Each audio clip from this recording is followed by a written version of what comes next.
Assalamualaikum warahmatullahi wabarakatuh. Innal hamdalillah nahmaduhu wa nasta'inuhu wa nastaghfiruh wa na'udzu billahi min shururi anfusina wa min sayyiati a'malina.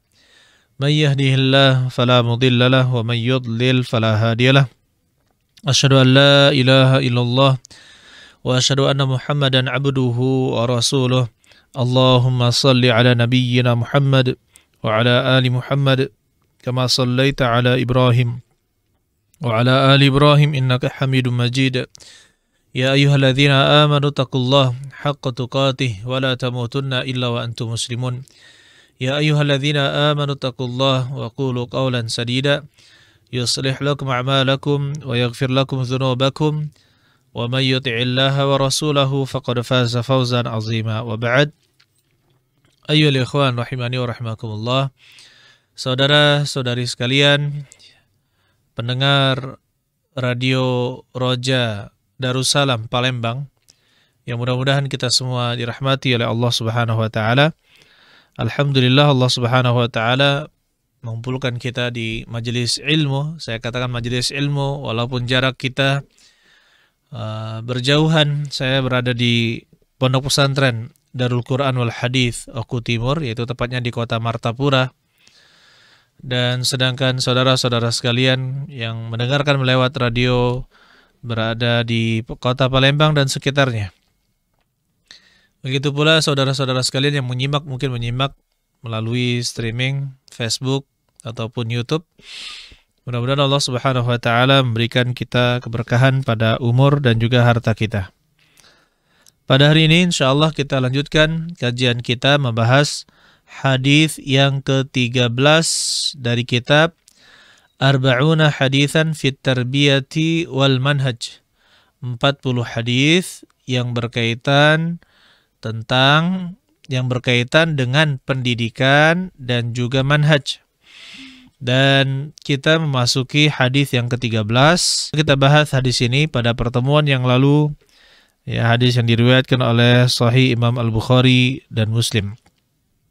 Kita ulangi saja hadisnya agar bisa kita mengambil faidah. Naam, insyaallah. Saudara-saudari sekalian, Rasulullah SAW di dalam riwayat Abu Hurairah, an Abi Hurairah radhiyallahu taala anhu, diriwayatkan dari Abu Hurairah, mudah-mudahan Allah meridhoinya, annahu qala, bahwa dia berkata, qala Rasulullah sallallahu alaihi wasallam, Rasulullah sallallahu alaihi wasallam bersabda, bainama rajulun yamshi bi tariq, ketika seseorang berjalan di suatu jalan, ishtadda alaihi al-'atash, dia sangat merasakan kehausan, fawajada bi'ran fanazala fiha fasharib, kemudian beliau mendapatkan sumur, kemudian dia turun dan masuk ke dalamnya dan minum. Thumma kharaja, kemudian beliau keluar, faidha huwa bikalbin, ternyata beliau mendapatkan seekor anjing, yalhath, sedang menjulurkan lidahnya, ya'kulu thara, dia memakan tanah yang basah, minal atash, diakibatkan karena haus. Faqala ar-rajul, maka berkatalah lelaki tersebut, laqad balagha hadza al-kalbu minal atash, ya, anjing ini telah merasakan kehausan, mithal ladzi kana balagha bi, seperti yang tadinya saya rasakan dari kehausan. Fanazal bi'ra, kemudian dia pun turun ke sumur, famala'a khuffahu, kemudian beliau mengisi khuffahu, yaitu terompahnya, sepatunya, sepatu kulitnya, thumma amsahu bi kaffaihi, bifihi, mohon maaf, kemudian dia gigit dengan sepatunya, digigit dengan apa? Dengan sepatunya. Thumma raqiya, kemudian dia naik di kata sumur, fasaqa al-kalba, dan memberi minum anjing tersebut. Fasyakarallahu lahu, kemudian Allah berterima kasih kepadanya, faghafara lahu, kemudian Allah mengampuni dosanya. Maka berkatalah sahabat Nabi sallallahu alaihi wasallam, qalu ya Rasulullah, berkatalah para sahabat Nabi, ya Rasulullah, wa inna lana fil bahaim ajra, apakah kami mendapatkan pahala dalam mengurus hewan-hewan ternak? Qala na'am, maka berkatalah Rasulullah SAW, ya, fi kulli dhati kabidin ratbah, setiap yang memiliki hati yang basah ajrun, terdapat pahala di dalamnya. Jadi setiap yang memiliki makhluk hidup yang memiliki liver atau lever ya, liver basah, maka dia ada pahala dalamnya, termasuk hewan ternak, burung misalkan, atau hewan-hewan yang lain. Dan kita sudah bahas mengenai hal ini pada pertemuan lalu, bagaimana kita harus berbuat baik, ya, berlemah lembut terhadap para hewan, dan juga kita perhatikan makanannya. Begitu pula hukuman dan ancaman bagi orang-orang yang tidak memperhatikan binatang. Kemudian telah kita sebutkan juga ada pengecualian terhadap hewan-hewan yang berbahaya dan juga hewan-hewan yang fuwaisik atau hewan-hewan yang merusak, yang disebutkan oleh Nabi Shallallahu Alaihi Wasallam. Pada pertemuan kali ini, ayolah ikhwan, ini adalah pertemuan yang kedua membahas hadis yang ke-13 ini. Hadis yang ke-13 ini. Ya. Kita lihat, kalau memberi minum hewan saja itu mendapatkan pahala yang besar, bagaimana jika seseorang memberi minum manusia? Memberi minum manusia, tentu pahalanya bagaimana? Lebih besar. Ya, tentu pahalanya lebih besar. Oleh karena itu pada pembahasan kedua ini, saya akan sebutkan keutamaan orang yang memberi makan dan memberi minum orang lain, terutama memberi makan minum orang yang miskin atau membutuhkan. Nah, kita insya Allah mengambil faidah, ayolah ikhwan, ya. Kemudian kita ingat ayolah ikhwan, Rasulullah SAW pernah menyebutkan ketika ada seorang datang kepada beliau, ya, seorang Arab Badui, orang Arab Badui datang kepada Nabi SAW dan dia mengatakan, "Alimni amalan yudkhiluni al-jannah." Beritahukanlah saya suatu amalan yang bisa memasukkan saya ke dalam surga. Maka Rasulullah SAW menyebutkan, a'tiq an-nasmah atau an-nasamah, merdekakanlah budak, wa fukka ar-raqabah, dan ya, merdekakanlah budak. Maksudnya a'tiq an-nasamah sama merdekakanlah budak. Engkau yang memerdekakan budakmu sendiri. Kalau kamu punya budak, maka merdekakanlah dia, atau merdekakanlah budak milik orang lain. Ya, merdekakanlah budak muslimah yang beragama Islam. Disuruh memerdekakan oleh Rasulullah SAW. Kemudian Nabi SAW terus berkata, apabila kamu tidak fa'illam tutiq, ya, apabila kamu tidak mampu, maka kata Nabi SAW, fa'at'im al-ja'i', beri makanlah orang yang kelaparan, waski az-zam'an, dan beri minumlah orang-orang yang kehausan. Beri minumlah orang-orang yang kehausan. Ini amalan ini bisa memasuk orang ke dalam surga. Ya. Oleh karena itu, memberi makan, memberi minum, maka pahalanya sebenarnya ya sangat besar sekali. Walaupun mungkin menurut sebagian orang memberikan makan dan minum itu suatu yang murah sekali gitu ya. Terutama orang yang kaya atau orang-orang yang sedang gitu. Tetapi apa? Ternyata di balik mudahnya mereka mengeluarkan uang untuk makan dan minum, ternyata di sana terdapat pahala yang sangat besar untuk orang yang melakukannya. Oleh karena itu, kalau mau masuk surga, maka lakukanlah ini, berikanlah makan orang yang kelaparan, begitu pula berikanlah minum orang yang kehausan. Rasulullah SAW pernah bersabda, agar kita bisa terjauhkan dari siksa neraka, kata Rasulullah SAW, ittaqun nara walau bisyiqqi tamrah. Takutlah kalian kepada neraka, atau jagalah diri kalian dari neraka, walau bisyiqqi tamrah, meskipun hanya dan sebelah dari buah kurma, biji kurma, buah kurma. Buah kurma kalau kita mungkin mengasihi satu itu ya sayang, mungkin ini bagi dua. Bagi dua, setengahnya diberikan. Maksudnya apa? Membantu orang lain walaupun sedikit, maka jangan dianggap apa? Jangan dianggap remeh. Membantu orang lain ya, meskipun sedikit, maka itu jangan dianggap remeh. La tahqiranna, kata Rasulullah SAW, la tahqiranna minal ma'rufi syai'a. Janganlah kalian menganggap remeh suatu amalan sedikit pun, kata Rasulullah SAW. Jadi bisa jadi dengan amalan yang ringan tersebut itu justru memasukkan kita ke dalam surga. Seperti yang kita katakan pada pertemuan lalu, pembahasan lalu, seorang pezina, bahkan kita katakan seorang pezina masuk ke dalam surga karena dia memberi minum ya seekor anjing yang kehausan. Nah, di sini ya ikhwan rahimahni wa rahimakumullah, mengenai anjing ya, kalau kita bahas masalah anjing itu ya tidak semuanya kita bunuh, tidak boleh kita membunuh semua anjing. Kalau anjing yang ganas, anjing yang gila, kalau kita kata anjing gila ganas yang katakanlah menyerang, maka silakan dibunuh, itu diperintahkan oleh Nabi Shallallahu Alaihi Wasallam. Adapun anjing yang dimiliki oleh orang lain, maka kita tidak boleh membunuhnya. Nah, kalau misalkan anjing-anjing biasa, bagaimana kita perlakukan? Maka ya tetap kita tidak boleh menzolimi hewan-hewan yang tidak dimiliki oleh orang lain, kecuali dia mengganggu ya sampai menjadi hewan yang gila, anjing gila, maka kita bunuh tidak menjadi masalah.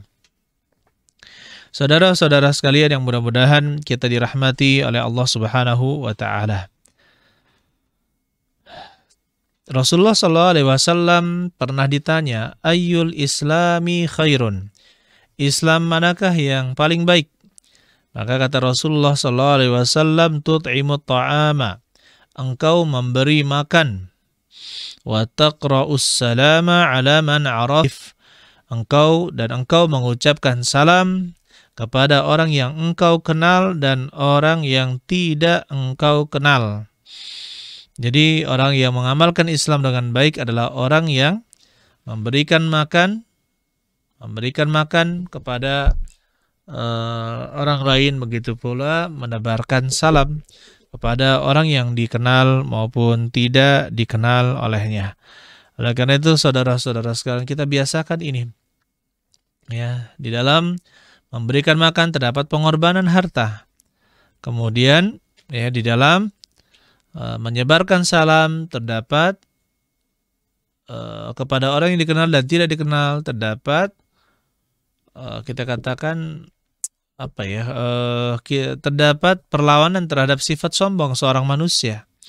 Terdapat perlawanan dari sifat sombong seorang manusia. Jadi kalau misalkan dilakukan dua hal ini, satu pengorbanan harta, kemudian melawan sifat sombong dirinya, merasa dirinya lebih dari orang lain, maka ketika dia mengucapkan salam, maka itu menjadikan seorang muslim ya menjadi orang yang sangat tinggi kedudukannya. Dan kalau kita lihat memberikan makan, perhatian terhadap orang-orang di sekitar, ya ini jarang orang yang melakukannya.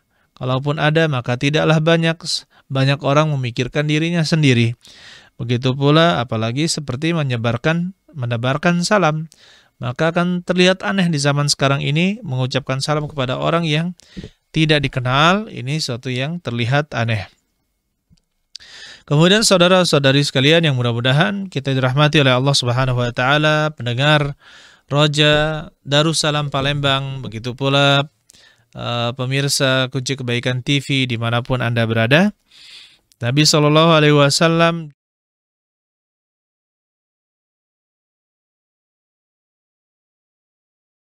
Wasallam ahabbul a'mal ilallahi sururun tudkhiluhu ala muslim. Ya, ahabbul amal, sebaik-baik amalan adalah kebahagiaan yang engkau masukkan kebahagiaan tersebut ke dalam seorang muslim. Au takshifu anhu kurbatan, atau engkau menyingkap kesulitannya, maksudnya atau engkau menolong kesulitannya, engkau menyelesaikan kesulitannya. Au tatrudu anhu ju'an, atau engkau membuang lapar darinya. Maksudnya apa? Engkau memberi makan sehingga dia tidak lapar. Au taqdi anhu dainan, atau engkau membayar hutangnya, menyelesaikan hutangnya. Nah, di sini kita lihat bahwa Rasulullah SAW menyebutkan amalan-amalan yang sangat dicintai oleh Allah Subhanahu wa taala. Disebutkan salah satunya adalah tatrud ya anhu ju'an, engkau melempar kelaparan. Maksudnya apa? Engkau menghilangkan kelaparan dengan memberi makan kepada orang yang kelaparan. Saudara-saudara sekalian, sebenarnya mungkin seseorang karena tinggal di lingkungan kompleks perumahan misalkan, atau tinggal di lingkungan orang-orang mampu seperti di lingkungan para pekerja, para pegawai, sehingga terkadang dia itu tidak melihat orang-orang miskin karena dia sibuk di rumah saja, sibuk dengan media, sibuk dengan peralatannya, sibuk dengan pekerjaannya. Akhirnya dia tidak sempat berjalan-jalan melihat orang-orang miskin di sekitarnya. Maka kita katakan jangan ayyuhal ikhwan. Ya, kalau misalkan ada orang yang miskin di sekitar kita, kemudian ternyata kita adalah orang yang mampu, maka kita takutkan kita akan dituntut oleh Allah Subhanahu wa taala. Sebagaimana di dalam hadis qudsi, kata Nabi SAW dalam hadis Abu Hurairah, kata Allah Subhanahu wa taala, "Innallaha azza wa jalla yaqul." Sungguhnya Allah azza wa jalla yaqulu, berkata yaumal qiyamah, di hari kiamat, "Ya bani Adam, wahai anak Adam, maridtu, saya sakit, falam ta'udni, mengapa engkau tidak menjengukku?" Qala ya Rabbi kaifa a'uduka, maka berkatalah orang tersebut, ya wahai Rabbku, bagaimana saya menjengukmu? Wa anta rabbul alamin, sedangkan engkau adalah Rabb semesta alam. Qala ama alimta anna abdi fulanan marid falam ta'uduhu, ya bukankah kamu mengetahui bahwasanya hambaku si fulan dia sedang sakit, dia telah sakit, falam ta'uduhu, kenapa engkau tidak mengunjunginya, menjenguknya? Ama alimta annaka law udtahu, kalau seandainya engkau tahu, ya ketika engkau mengunjunginya, menjenguknya, lawajadtani indahu, engkau akan mendapatkanku di sisinya. Begitu pula ini yang masalah menjenguk orang yang sakit. Ama alimta, maka kemudian Allah berkata, ya bani Adam, wahai anak Adam, istat'amtuka, saya telah memberimu makan, falam tut'imni, kemudian engkau tidak memberi makan aku. Qala ya Rabbi wa kaifa ut'imuk, dia berkata, wahai Rabbku, bagaimana saya memberi makan kepadamu? Wa anta rabbul alamin, sedangkan engkau adalah Rabb semesta alam. Qala ama alimta annahu istat'amaka abdi fulan falam tut'imhu, sesungguhnya ya seorang telah minta makan, telah meminta agar diberi makan kepada kalian, kepada kamu, falam tut'imhu, tapi kenapa engkau tidak memberi makan kepadanya? Ama alimta, tidakkah kamu mengetahui, lau at'amtahu lawajadta dzalika indi, jika engkau memberi makan dia, maka engkau mendapatkan itu di sisiku. Ayyuhal ikhwan rahimani wa rahimakumullah, saudara-saudari sekalian yang mudah-mudahan kita dirahmati oleh Allah Subhanahu wa taala. Coba kita lihat, kalau ada orang yang meminta makanan, ya kita lihat persediaan makan kita. Kalau misalkan kita memang misalkan biasa bersedekah 100.000, 200.000 gitu kan, kemudian ternyata kita lagi sedikit uang, memiliki sedikit uang, sedikit harta, tapi kita punya sesuatu untuk memberi makan kepada orang, maka berikanlah walaupun ya hanya hanya sedikit beras misalkan, atau walau hanya sedikit beras, atau misalnya sedikit uang, misalkan 20.000 atau 10.000, itu sangat mending daripada kita tolak begitu saja tanpa mendapatkan mendapatkan apa-apa. Oleh karena itu saudara-saudari sekalian yang mudah-mudahan kita dirahmati oleh Allah Subhanahu wa taala, kita harus berhati-hati di dalam permasalahan ini. Jangan sampai ada orang-orang di sekitar kita kelaparan sedangkan kita kenyang dengan keluarga kita, sedangkan tetangga-tetangga kita dalam keadaan lapar. Ayyuhal ikhwan rahimani wa rahimakumullah, saudara-saudari sekalian yang mudah-mudahan kita dirahmati oleh Allah Subhanahu wa taala. Kata Nabi sallallahu alaihi wasallam, khiyarukum man at'ama at-ta'am. Sebaik-baik kalian adalah orang yang memberi makan makanan. Khiyarukum man at'ama at-ta'am. Sebaik-baik kalian adalah orang yang memberi makanan kepada orang lain yang membutuhkan. Nah, ini ayyuhal ikhwan, kita lihat bahwasanya dulu memang di zaman Nabi SAW banyak para sahabat Nabi SAW, mereka adalah orang-orang yang kurang mampu, orang-orang miskin. Ya, mereka sibuk dengan misalkan mempersiapkan diri untuk berjihad, ya, atau misalkan sibuk bekerja tapi tetap saja hasilnya sedikit karena memang rezeki yang diberikan oleh Allah Subhanahu wa taala kepada mereka sedikit. Oleh karena itu, yang sebenarnya ayyuhal ikhwan, mereka rezeki mereka pasti ada. Rezeki mereka itu pasti ada, meskipun mereka kelaparan, meskipun mereka susah. Tetap rezeki mereka itu ada. Ya, rezeki mereka itu selalu ada. Wa ma min dabbatin fil ardi illa 'alallahi rizquha. Dan tidak ada binatang melata di atas muka bumi ini kecuali Allah menanggung rezekinya. Allah menanggung rezekinya. Ini pernyataan Allah sendiri di dalam Al-Quran tentang rezeki itu sudah Allah tanggung. Nah, sekarang kalau begitu, untuk apa kita berikan makan? Untuk apa kita berikan sedekah? Yang sebenarnya adalah apa? Ya, itu untuk kita sendiri. Allah Subhanahu wa taala memberikan kesempatan kepada kita untuk beramal soleh dengan bersedekah. Allah Subhanahu wa taala memberikan kesempatan dengan amalan-amalan memberikan makan walaupun sedikit. Ya, untuk memerdekakan kita untuk menjauhkan kita dari azab neraka Allah Subhanahu wa taala dan memasukkan kita surga. Jadi jangan berpikir bahwa orang-orang miskin itu ya butuh kepada kita. Kita balik sekarang. Kita sekarang yang benar-benar membutuhkan orang miskin. Oleh karena itu saya juga nasihatkan kepada para yayasan, juga panti sosial atau lembaga-lembaga yang yang berkecimpung dalam sosial dan kemanusiaan, maka hindari bahasa-bahasa mengemis. Karena sebenarnya kita orang yang berjuang di sana sedang memanfaatkan, jadi sedang menjadi perantara antara orang yang kaya, yang mampu dengan orang-orang yang kesulitan. Jadi tidak perlu kita mengemis, tapi kita katakan kita buka kesempatan. Silahkan.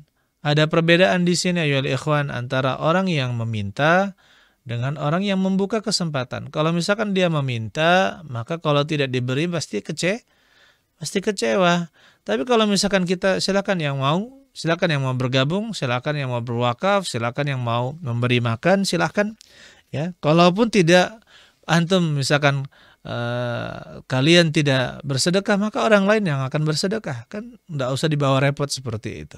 Kalaupun tidak dapat apa-apa, maka memang bukan jatahnya, bukan rezekinya orang-orang miskin tersebut mendapatkan harta dari kita. Bisa jadi dia mendapatkan rezeki dari jalan orang-orang lain. Oleh karena itu, ya ikhwan, saudara-saudara sekalian, ya ini perlu kita sampaikan kepada juru dakwah, kemudian lembaga-lembaga sosial dan kemanusiaan. Kemudian hindari ya penggunaan dana-dana sosial tersebut untuk kepentingan pribadi. Kalau untuk misalkan operasional, dan itu wajar. Kalaupun membayar pegawai harian atau pegawai bulanan, itu pun jumlahnya wajar. Manusia pun melihatnya sebagai suatu kewajaran, mempekerjakan orang untuk untuk kegiatan sosial, dan memang dia tidak bisa bekerja gara-gara kita kekang dia atau kita minta dia untuk bisa bekerja di lembaga tersebut atau yayasan tersebut untuk mengurus harta kaum muslimin, maka kita katakan kalau itu wajar, itu alhamdulillah, itu adalah rezeki yang halal untuknya dan bisa dikeluarkan dari dana-dana yang masuk. Tapi kalau misalkan ada orang sengaja memasukkan hal tersebut ke dalam potongan-potongan untuk kepentingan pribadi, memperkaya diri, membeli jam baru, membeli mobil baru misalkan sampai seperti itu, maka berhati-hatilah dalam mengurus harta manusia. Saudara-saudara sekalian yang mudah-mudahan kita dirahmati oleh Allah Subhanahu wa taala. Satu kurma saja kata Rasulullah SAW itu bisa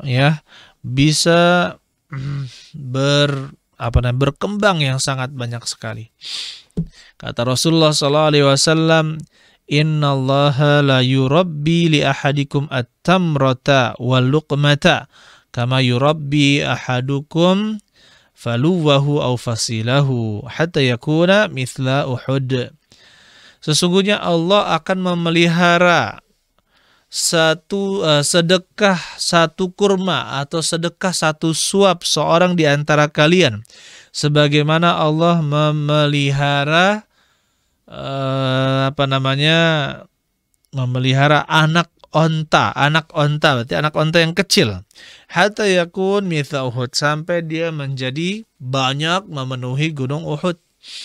Banyaknya memenuhi gunung Uhud. Maksudnya apa? Sedekah kita walaupun sedikit itu tidak akan disia-siakan oleh Allah Subhanahu wa taala. Tidak akan disia-siakan oleh Allah Subhanahu wa taala. Kalau kita benar-benar ikhlas, Allah akan membanyakkan sedekah tersebut, melipat gandakan baik pahala maupun secara apa? Secara harta. Kita bersedekah 10.000, maka akan dilipat gandakan oleh Allah Subhanahu wa taala berkali-kali lipat. Tidak perlu kita takut di dalam mengeluarkan harta untuk memberi makan atau memberi minum orang-orang yang membutuhkan. Kata Rasulullah SAW, "Ma naqasat shadaqatun min mal." Tidaklah sedekah itu mengurangi harta. Sedekah itu tidaklah mengurangi harta. Saudara-saudari sekalian yang mudah-mudahan kita dirahmati oleh Allah Subhanahu wa taala. Baik. Selanjutnya ayyuhal ikhwan, jadi di sini kita katakan akan dilipat gandakan oleh Allah Subhanahu wa taala. Jadi memberikan sedekah, kemudian di antara keutamaan yang lain ayyuhal ikhwan, sebagaimana disebutkan dalam surat Al-Insan ayat ke-8, dimulai dari ayat ke-8, 9, 10. Kata Allah Subhanahu wa taala, "Wa yut'imuna at-ta'ama 'ala hubbihi miskina wa yatima wa asira." Dan mereka memberi makan kepada orang yang dicintainya, miskinan, baik dia itu orang miskin, wa yatima, anak yatim, wa asiro, atau dia itu asiro, orang yang ditawan, jadi tawanan. Innama nut'imukum liwajhillah. Mereka berkata, innama nut'imukum liwajhillah. Sungguhnya kami memberikan makan ini karena wajah Allah. La nuridu minkum jazaa'a wa la syukura. Dan kami tidak menginginkan dari kalian jazaan, balasan, atau ucapan syukur. Jadi ini juga perlu kita ketahui ayyuhal ikhwan, banyak orang suka berbuat baik. Ya, yang pertama niatnya adalah dibalas budinya. Maka kita katakan ini salah dan ini bukan karena Allah Subhanahu wa taala. Saya melakukan ini, saya melakukan itu, biar nanti dia balas budi kapan saya butuh, tinggal saya minta tolong kepada dia. Ini namanya mengharapkan balas budi dari seseorang. Ya, maka ini bukan karena Allah Subhanahu wa taala dan dia akan dapat sesuai apa yang dia niatkan. Ya.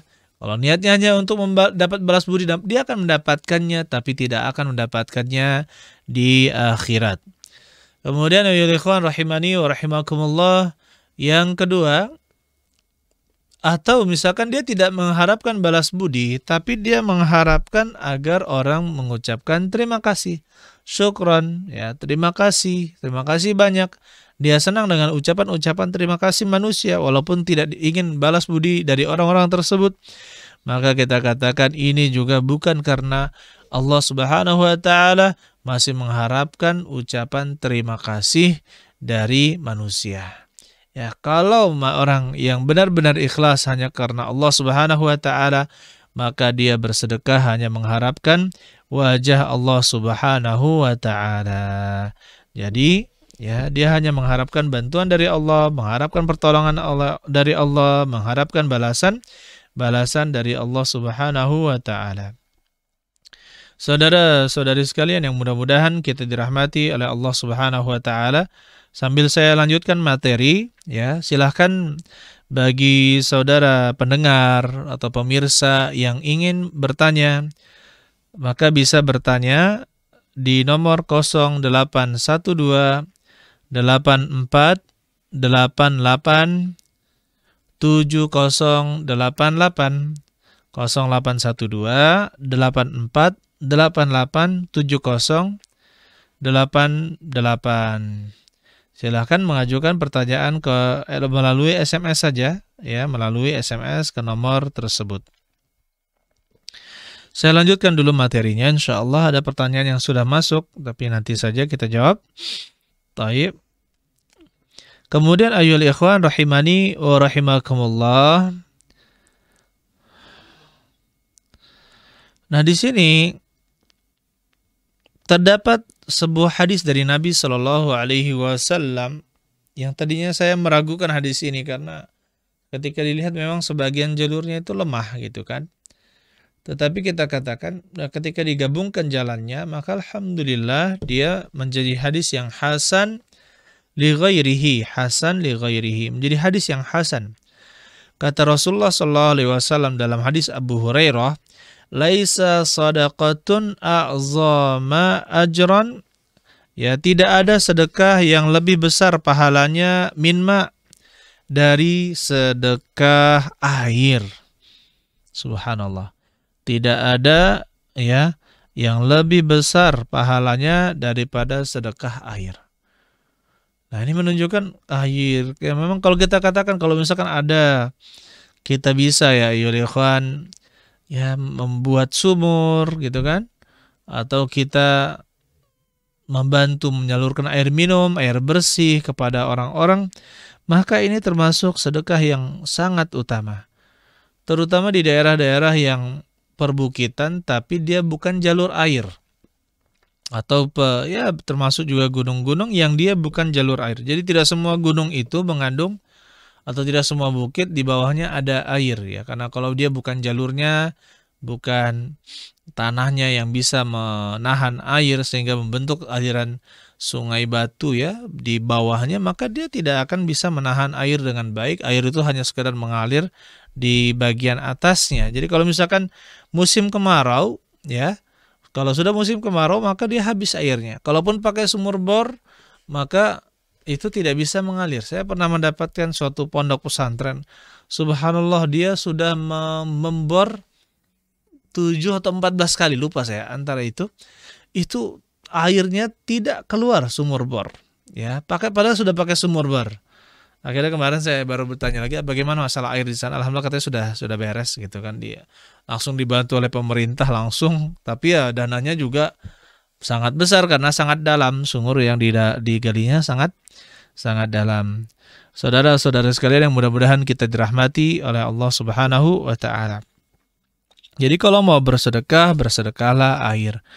Bisa dengan air minum atau air mandi, air untuk berwudu, air untuk bersuci. Maka ini semuanya adalah air, ya. Terutama untuk daerah-daerah yang sangat kekurangan air bersih, maka kesempatan yang besar sebenarnya untuk saudara pendengar untuk bisa bersedekah air. Kemudian di dalam riwayat Imam Muslim, Rasulullah SAW berkata kepada Abu Dzar, "Ya Abu Dzar, idza tabakhta maraqah fa'akthir ma'aha." Wahai Abu Dzar, jika engkau masak daging yang berkuah, maraqah ya, masak daging yang berkuah, fa'aktsir ma'aha, maka perbanyaklah airnya atau kuahnya. Wa ta'ahad jiranak, kemudian bagi-bagilah kepada tetanggamu. Ya, jadi kalau kita masak, maka jangan lupa berbagi kepada para tetangga. Jangan lupa berbagi kepada para tetangga. Ayyuhal ikhwan rahimani wa rahimakumullah. Kemudian kita juga ingatkan kata Rasulullah SAW di dalam hadis yang sahih, di dalam riwayat Abdullah bin Amr, anna rajulan, bahwasanya seorang laki-laki ja'a ila Rasulillah SAW, datang kepada Nabi SAW, inni anza' fi haudhi hatta idh mala'tu li ibli ya warada alayya al-ba'ir li ghairi fasaqaituhu. Sesungguhnya saya menuju tempat airku, ya, kemudian ketika saya sudah memberi untuk jatah ontaku, ternyata ada onta lain milik orang lain datang kepadaku dan saya pun memberikan dia minum. Ya, fahal fi dzalika min ajr? Apakah saya mendapatkan pahala ketika memberikan minum tersebut? Maka berkata Rasulullah SAW, fi kulli dzati kabidin ajran. Inna fi kulli, sesungguhnya setiap memberikan sesuatu yang hewan atau sesuatu yang memiliki hati, maka dia dia itu ada pahalanya. Kemudian ayyuhal ikhwan rahimani wa rahimakumullah, saudara-saudari sekalian yang mudah-mudahan kita dirahmati oleh Allah Subhanahu wa taala. Kalau misalkan kita punya sumur, ya, kita punya sumur dan sumur itu bisa dimanfaatkan juga oleh orang lain. Maka kata Nabi SAW melarang kita untuk menghalangi orang lain untuk mengambil air dari sana. Kata Rasulullah SAW, "Thalathatun la yukallimuhumullah wa la yanzuru ilaihim yawmal qiyamah wa la yuzakkihim wa lahum adzabun alim." Subhanallah.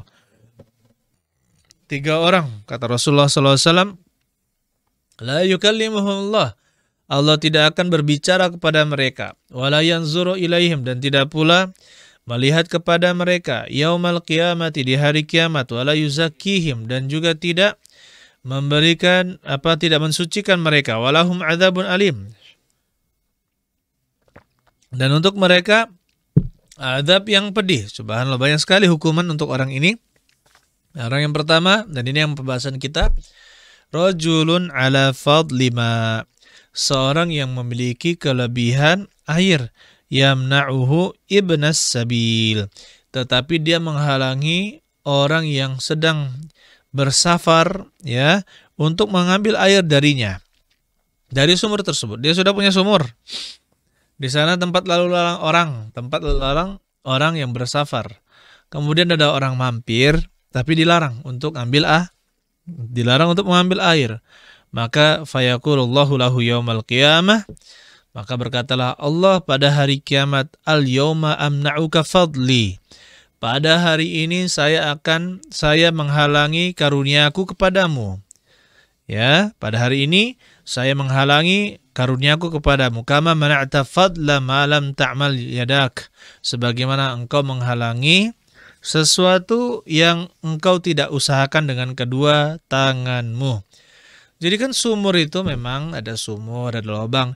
Tapi kan kalau sudah ada lubang, apakah setiap yang dibuat lubang pasti ada airnya? Jawabannya tidak. Tidak semua sumur ada mata airnya. Jadi kalau kita bangun lubang sembarang tempat, belum tentu ada sumber airnya. Nah, di sini siapakah yang mendatangkan air tersebut? Siapakah yang mengalirkan air ke sana?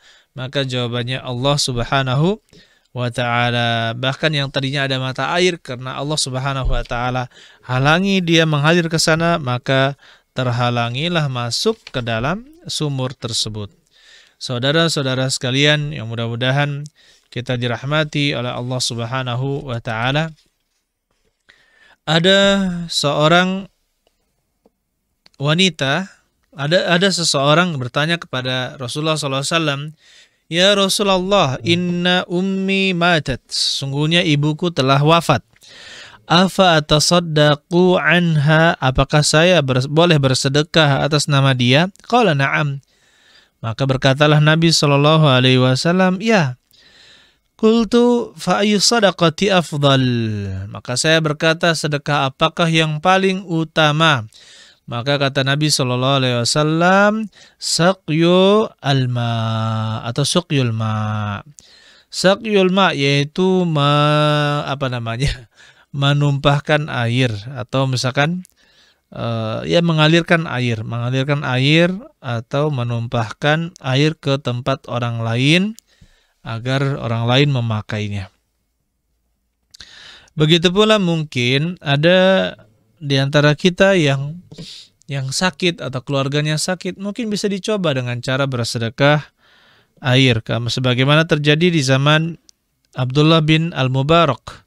Ada seorang bertanya tentang kakinya yang selama 7 tahun tidak sembuh-sembuh. Dia sudah pergi ke para dokter, ke dokter ini, dokter itu, tapi tidak ada yang berhasil tidak menyembuhkan luka atau nanah yang ada di kakinya, atau luka yang ada di kakinya, penyakit yang ada di kakinya.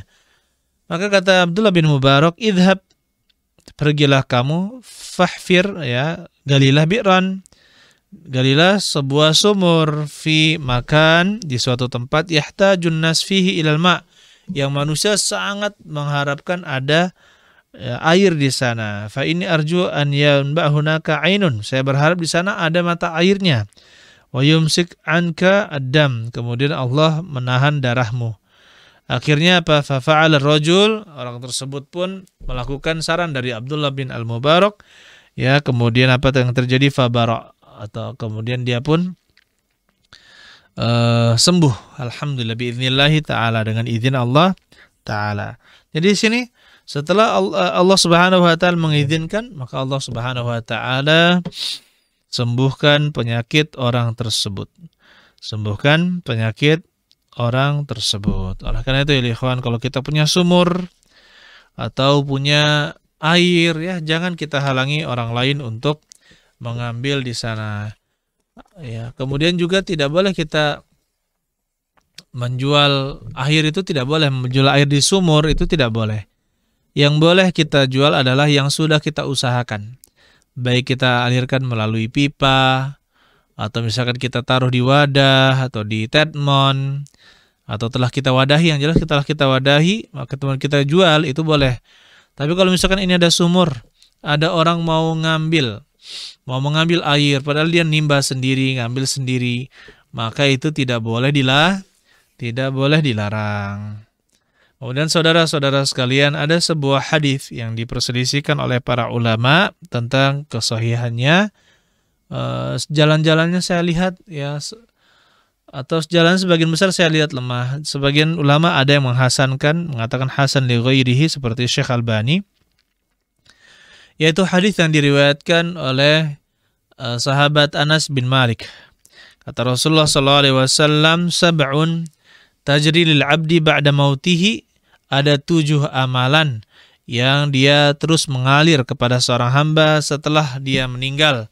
Wa huwa fi qabrihi, sedangkan dia berada di dalam kuburnya. Yang pertama, man 'allama ilman, barang siapa yang telah mengajarkan ilmu, au kara nahran, atau dia membuat aliran sungai, au hafara bi'ran, atau dia menggali sumur, au gharasa nakhlan, atau menanam pohon, yaitu pohon kurma, au bana masjidan, atau dia membangun masjid, au warratha mushafan, atau dia mewariskan mushaf, au taraka waladan, atau dia meninggalkan seorang anak, yastaghfir lahu ba'da mautihi, yang dia memintakan ampun untuk bapaknya, untuk orang tuanya setelah dia meninggal. Maka di sini pahalanya tajri, mengalir setelah wafatnya seseorang. Ketika dia hidup pahalanya mengalir. Begitu pula setelah dia wafat, selama hal-hal tersebut dimanfaatkan, maka apa yang terjadi? Ya, selama itu dimanfaatkan, maka pahalanya terus mengalir kepada orang-orang tersebut, yaitu ilmu yang diajarkan, mengalirkan sungai sehingga airnya bisa dimanfaatkan untuk pertanian atau untuk mandi dan bersuci, minum juga bisa, atau menggali sumur, menanam pohon-pohon, membangun masjid, membagikan mushaf, ya, atau mengurus anak sehingga menjadi anak yang soleh dan mendoakan kedua orang tuanya. Oleh karena itu di sini disebutkan tentang mengalirkan sungai dan membangun menggali sumur. Taib, ayyuhal ikhwan rahimani wa rahimakumullah, saudara-saudari sekalian yang mudah-mudahan kita dirahmati oleh Allah Subhanahu wa taala. Di sini ada beberapa pertanyaan yang masuk. Pertanyaan yang pertama. Taib. Assalamualaikum Ustadz. Waalaikumsalam. Saya pernah mendengar seorang ustadz melarang memberi makan pengemis di lampu merah karena mereka rata-rata tidak sholat atau terlihat seharian di persimpangan atau lampu merah dan ngemis sudah jadi profesi mereka. Bolehkah kita memberi kepada pengemis yang kita tahu dia tidak sholat? Taib. Ayyuhal ikhwan rahimani wa rahimakumullah. Ini yang jadi pertanyaan ini sesuai masa dan zaman, ya, kita katakan sesuai masa dan zaman. Nah, masalahnya di zaman sekarang ini kita dapatkan banyak orang yang memang sengaja menjadi pengemis dan menjadikan mengemis sebagai pekerjaannya. Bahkan ya, walaupun kita lihat diberikan cuma 2.000, 5.000, 2.000, 5.000, tapi kalau misalkan dia sabar bekerja 8 jam dalam sehari untuk mengemis, ya, setiap orang ngasih 2.000, 8.000, ibaratnya kalau seperempat jam dia dapat 10.000, ya, 10.000. Kalau misalnya 1 jam berarti dapat berapa? 40.000. Kalau 8 jam dapat 300 ribuan atau 400 ribuan.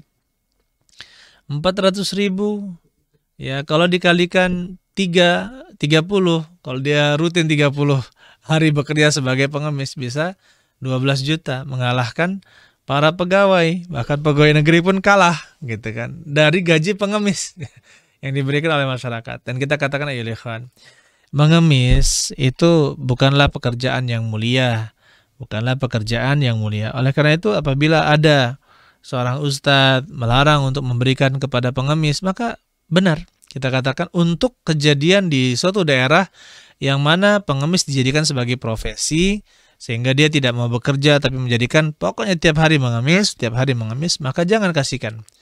Jangan kita berikan kepadanya. Cari orang yang benar-benar miskin. Kan itu banyak tetangga-tetangga kita yang membutuhkan, itu banyak. Ini lebih utama daripada memberikan kepada pengemis tersebut yang penghasilannya ya 8 juta sebulan mungkin. Bahkan saya dulu pernah ada di suatu kota, teman kita juga jaga konter HP gitu kan. Karena teman kita ini berjenggot, kemudian berkumpul 4 orang gitu ya, punya toko, di situ ada juga kios-kios kecil. Jadi yang dipercaya hanya mereka untuk menghitung duit orang buta tersebut karena dia tidak bisa melihat. Akhirnya penghasilannya minimal 200.000 waktu itu sudah berapa tahun lalu itu, 6 tahun lalu mungkin ya, 6 tahun lebih. Ya atau 6 tahun lalu, 6 tahun lalu dapat 200.000. Seringnya 600.000, 400.000, 600.000 seperti itu. Ya, dia jadi pekerjaan setiap hari. Padahal ya kebunnya banyak, 10 hektar. Rumahnya 2, istrinya juga 2. Loh, katanya kenapa Bapak mengemis, kan sudah ada kebun? Katanya ini untuk ongkos operasional kebun katanya. Subhanallah. Maka kita katakan kalau sudah menjadi pengemis itu menjadi apa? Profesinya, maka kita katakan tidak boleh memberikan kepada orang-orang tersebut ya. Kecuali kita benar-benar melihat orang yang terpaksa mengemis seperti itu. Ya, terpaksa meminta. Kata Rasulullah SAW, al-mas'alatu kaddun yakuddu biha rajul wajahahu illa an yas'ala rajulun sultanan aw fi amrin la budda minhu. Kata Rasulullah SAW, meminta-minta itu adalah cabikan atau cakaran-cakaran yang seseorang itu mencabik-cabik wajahnya, mencakar-cakar wajahnya, kecuali seorang meminta kepada sultan, kepada penguasa. Ya, ketika dia membutuhkan, dia mengadukan kepada penguasa, penguasa memberikannya. Ya, au fi amrin la budda minhu, atau pada sesuatu yang memang harus meminta. Harus meminta. Jadi terpaksa dia meminta, maka dikatakan boleh. Orang yang benar-benar miskin, yang katakanlah betul-betul miskin, tidak mampu, maka dia boleh meminta. Tapi kalau misalkan tidak, dia masih bisa berusaha, ya, maka jangan meminta. Kemudian ada lagi, saya punya tulisan ya, silahkan mungkin ada yang bisa mau melihat di internet. Hinanya profesi mengemis. Nah, itu di sana saya sebutkan tentang ya anjuran untuk tidak bersedekah kepada para pengemis, tetapi lebih utama bersedekah kepada orang yang jelas-jelas miskin, yang kita ketahui dia miskin. Taib. Ustadz, bolehkah mengumumkan di medsos untuk meminta bantuan uang kuliah dan untuk membeli buku-buku? Allah alam bissawab. Ini bukanlah suatu yang baik ya, meminta di medsos untuk meminta bantuan uang kuliah. Sama saja, ini sama seperti meminta-minta yang kita sebutkan tadi. Ya, seorang muslim harus punya izzah. Seorang muslim harus punya harga diri. Kata Rasulullah SAW,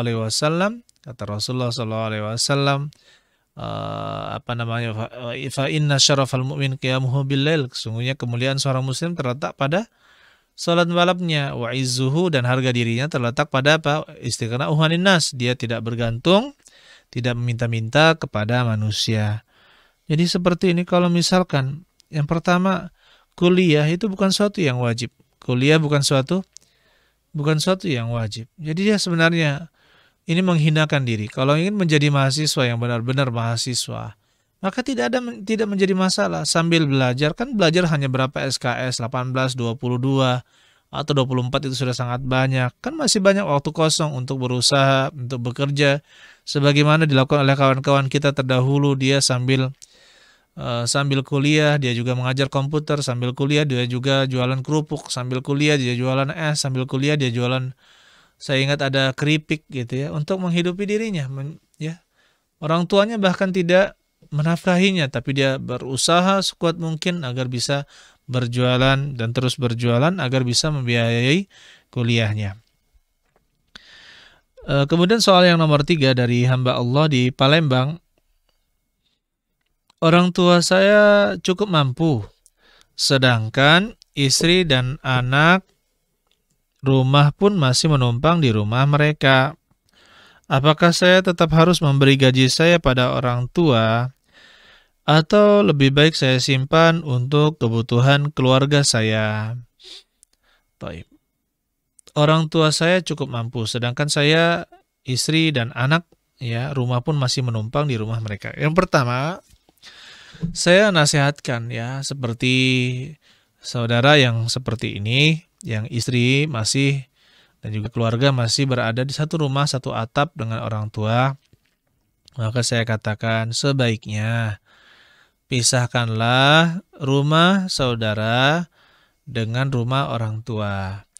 Ini untuk membahagiakan, menenangkan hati istri, dan juga agar tidak terjadi banyak perselisihan antara ya ibu saudara dengan sang istri. Karena ini kalau sudah banyak berkumpul, yang namanya mertua ini suka marah-marah kepada menantunya, melihat yang tidak beres sedikit langsung marah, melihat yang tidak sesuai sedikit langsung komentar, sehingga menyakitkan hati menantunya atau istri saudara, mungkin seperti itu. Ini banyak kejadian seperti itu. Jadi kita katakan sebaiknya ya sebagaimana zaman dahulu setelah menikah maka rumahnya adalah rumah sendiri. Di zaman dahulu ketika di zaman Nabi Shallallahu Alaihi Wasallam orang yang sudah menikah mereka berusaha mencari kayu-kayu, mencari apa-apa, kemudian apa? Mengambil air, kemudian merakit sendiri rumah dari kayu, kemudian ditambah dengan pelepah-pelepah, kemudian pakai apa? Pakai tanah, dirakit bangun rumah dengan tanah. Ya walaupun kita lihat sendiri rumahnya Rasulullah SAW hanya 10 hasta kali 8 hasta, ya sekitar 4 kali 5, 4 meter kali 5 meter. Ruangan yang sangat kecil, ya ruangan rumah yang sangat kecil, tidak sampai tipe 21, tidak sampai. Oleh karena itu mending kita tinggalkan istri di rumah sewa yang kecil, ya daripada harus mengorbankan hati istri dan juga membuat marah istri atau yang lainnya sehingga memperburuk hati ibu, begitu pula hati sang istri sehingga banyak prasangka-prasangka. Saya katakan sebaiknya dipisah saja. Kemudian bagaimana dengan gaji saya pada orang tua? Apakah saya lebih baik simpan untuk kebutuhan keluarga? Taib, kita katakan walaupun orang tua kita mampu, maka seorang anak harus memiliki kemuliaan diri. Kemuliaan diri. Misalkan kita bisa menghitung, saudara bisa menghitung berapa kebutuhan wajib saudara. Kebutuhan saudara, kemudian kebutuhan anak-anak juga berapa. Kemudian apa berikan sebagai uang dapur ya di rumah tersebut. Kalau misalkan mengharuskan saudara tetap tinggal satu rumah, satu atap dengan orang tua. Tetap masalah dapur, masalah hal yang katakanlah itu untuk keluarga saudara sendiri, maka bayar. Ya, jangan sampai ada terkesan memanfaatkan. Tidak. Seorang laki-laki meskipun dia tinggal di rumah orang tuanya yang kaya, ya maka dia memiliki kemuliaan diri. Jadi seorang anak ketika dia sudah balik di dalam Islam diajarkan agar tidak meminta-minta. Agar tidak meminta-minta. Oleh karena itu ya ikhwan, ya kalau misalkan kita biarkan seperti ini ditakutkan ini termasuk bentuk minta-minta kepada orang tua. Ustadz, saya mau tanya, ada orang yang diamputasi kemudian anggota badan tersebut dikubur. Qadarullah setahun kemudian meninggal. Apakah anggota badan yang telah diamputasi tersebut harus dikumpulkan bersama jenazahnya? Jawabannya tidak harus. Jawabannya tidak harus. Yang penting dia dikuburkan. Kalau sudah dikuburkan maka sudah selesai. Kemudian ada pertanyaan di sini dari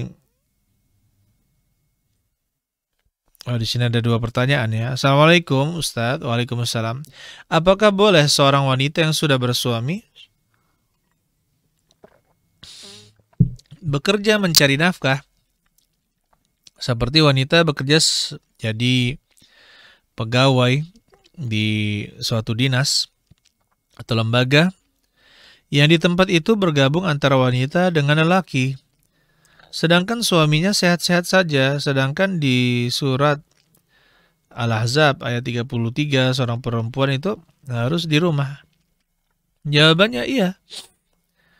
Mencari selama misalkan wanita memiliki seorang suami, maka nafkah itu wajib bagi suaminya. Suaminya wajib bekerja, sedangkan wanita ya dia boleh bekerja. Kita katakan yang pertama wanita itu pertama di rumah ya. Wanita itu apa? Di rumah mengurus anaknya, mengurus rumahnya, ini pekerjaan wanita. Kalaupun mau bekerja, maka harus dengan izin suaminya. Ini yang pertama, harus dengan izin suaminya. Karena ini berkaitan dengan hak suaminya yang harus dia berikan. Yang kedua, yang pertama harus izin. Yang kedua, pekerjaannya bukanlah pekerjaan yang di sana ada hal-hal yang diharamkan. Contohnya hal yang diharamkan menjual produk yang tidak dibolehkan secara syariat, seperti menjual barang-barang yang haram diharamkan seperti minuman keras atau sejenisnya. Atau misalkan perusahaan tersebut menjual pakaian yang membuka aurat, maka tidak boleh.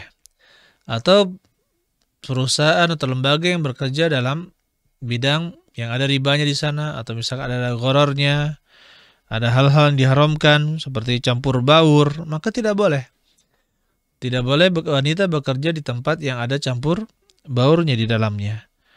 Ya, oleh karena itu ya ikhwan, Allah Subhanahu wa taala katakan waqarna fi buyutikunna wala tabarrajna tabarrujal jahiliyatil ula, dan tetaplah tinggal kalian di dalam rumah-rumah kalian fi buyutikunna, ya, dan janganlah kalian bersolek seperti cara bersolek kaum jahiliyah dulu. Jadi ini larangan untuk bersolek, ya. Kemudian Ustadz, aku terus mimpikan anakku yang sudah meninggal umur 7 tahun. Laki-laki, ya, maka kita katakan, ya, yang pertama, meninggalnya seorang anak itu memang suatu kesedihan, ya, suatu kesedihan. Tetapi ingat ayuhal ibu, ya, ibu-ibu yang di sini bertanya, insya Allah anak tersebut akan menjadi syafaat untuk kedua orang tuanya. Akan menjadi apa? Syafaat untuk kedua orang tuanya. Kenapa? Karena dia meninggal dalam keadaan tidak memiliki dosa. Dan dia apa? Dan dia belum memiliki dosa. Maka anak tersebut termasuk insya Allah bi'idznillah ta'ala dia termasuk anak yang ahli surga. Dan insya Allah bi'idznillah ta'ala akan memberikan syafaat kepada kedua orang tuanya. Jika orang tuanya memiliki kesalahan-kesalahan di dunia, ya maka bisa dia memberikan syafaat untuk kedua orang tuanya. Tapi kita ingatkan agar ya jangan sampai tidak diakikohi. Ingat dulu, kalau misalkan belum diakikohi maka segera mengakikohinya. Apabila dia anak laki-laki maka 2 ekor kambing agar tidak terhalangi dari memberikan syafaat kepada kedua orang tuanya. Allah alam bissawab. Saya rasa cukup ayolah ikhwan, ya saudara-saudari sekalian yang mudah-mudahan kita dirahmati oleh Allah Subhanahu wa taala. Nah, di sini satu hadis untuk menutup kajian kita berkaitan dengan air, ya, memberikan air. Kata Rasulullah SAW, ini diriwayatkan oleh Ibnu Khuzaimah dari sahabat, kata Rasulullah SAW, man hafara ma'an, barang siapa yang menggali sumur, lam yashrab minhu kabidun harra, tidak ada yang meminum darinya yang memiliki hati yang panas. Hati yang panas maksudnya adalah makhluk hidup, min jinnin wala insin, tidak juga dari jin, begitu pula manusia, wala ta'irin, begitu pula burung, illa ajarahullahu yaumal qiyamah, kecuali Allah akan melindunginya di hari kiamat. Allah akan melindunginya di hari kiamat. Allah alam bisawab. Ini perlindungan dari Allah, dijauhkan dari neraka, dimasukkan ke dalam surga, dilipat gandakan sedekahnya, ya. Kemudian keutamaan-keutamaan lain, mengalir pahala orang yang membuat sumur dan mengalirkan sungai. Maka keutamaan-keutamaan ini sangat besar, ya, yang sudah kita sebutkan dalil-dalilnya dari Nabi SAW. Allah alam bisawab. Saya rasa cukup materi saya. Saya ucapkan terima kasih kepada tim media di Kunci Kebaikan TV di Ponpes Darul Quran Wal Hadis Oku Timur, kemudian juga tim Roja Darussalam Palembang, yaitu Radio Roja di Palembang, ya. Mudah-mudahan Allah Subhanahu wa taala memberikan keberkahan kepada kita semua. Baik, ini ada soal tapi tidak berkaitan dengan materi. Saya rasa cukup. Barakallahu li wa lakum wa jami'il muslimin. Subhanakallah wa hamdik asyhadu an la ilaha illa anta astaghfiruka wa atubu ilaik. Assalamualaikum warahmatullahi